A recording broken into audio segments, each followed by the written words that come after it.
তো এই বাজারের সামনে কিচ্ছু না, কথা ঠিক না? দুনিয়ার বাজারে আমি আর আপনি যা পাই, যা খাই, এগুলা আবার আমরা সবাই নিয়ে টয়লেটে সাপ্লাই করে দিই, কথা ঠিক না? আর জান্নাতের বাজারে যা পাওয়া যায়, এটা আমি যদি মারা যায়, কালকে মারা গেলে জান্নাতের বাজার থেকে যা কামাই করছে এটা আমার সাথে কবরে চলে যাবে। হাসরে, মিজানে, পুলসিরাতে জান্নাতের বাজার থেকে আমি যা কামাই করছি এটা আমাকে আপনাকে একেবারে জান্নাত পর্যন্ত পৌঁছে দিবে, কথা ঠিক না?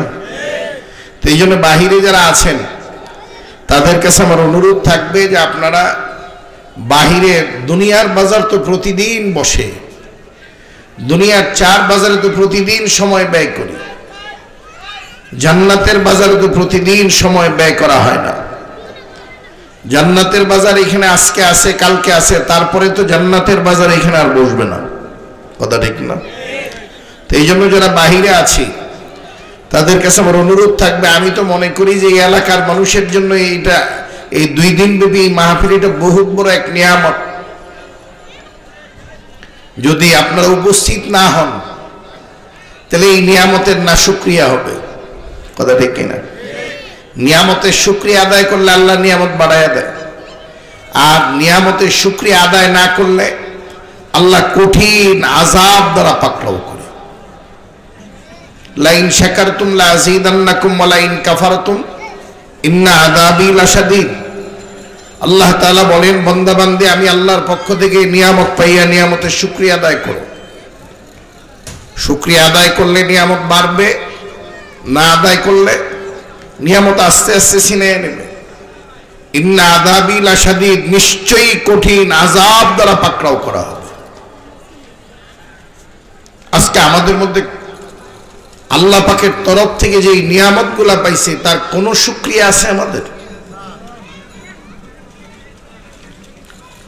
কোন একটা নিয়ামতের শুকরিয়া তো আমরা আদায় করতে পারি না।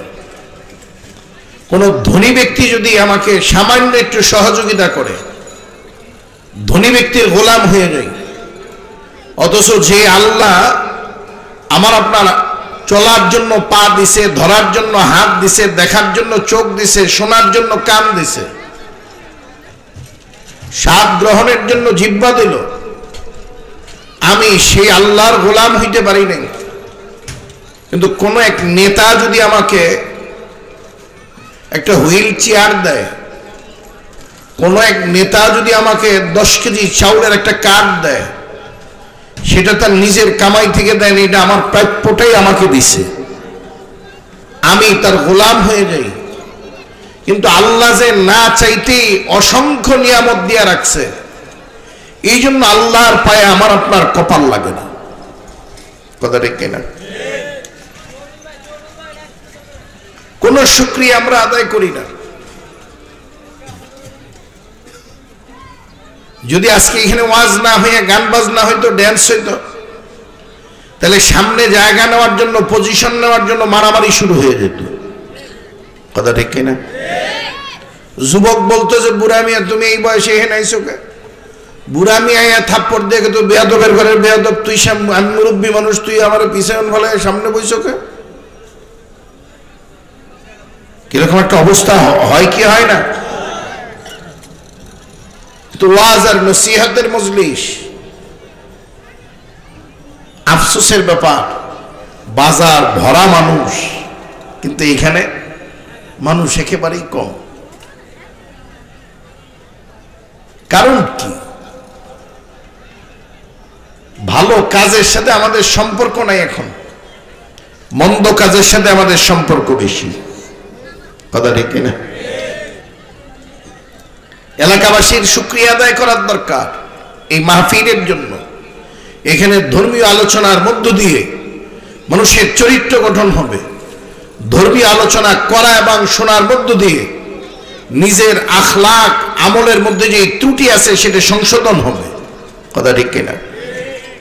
কিন্তু আমরা এটাকে পাত্তাই দিতেছি না। যদি আমরা না শুকরিয়া আদায় করি না শুকুর গুজার বান্দাকে তো আল্লাহ পছন্দ করেন না, কথা ঠিক না? শুকুর গুজার বেশি বেশি করার দরকার, শুকুর গুজারি বেশি বেশি করার দরকার। আজকে দেখেন, আজকে থেকে আল্লাহ বলছে নিয়ামত আস্তে আস্তে ছিনিয়ে নেবে। আজকে থেকে যদি আমরা 25 বছর আগে যাই, 25 বছর আগে ফিরে যান, 30 বছর আগের পিছনে চলে যান, দেখবেন 30 বছর আগে আলুর কেজি ছিল 5 টাকা। আলুর এত জাত ছিল না, কিন্তু আলু ভর্তায় স্বাদ ছিল।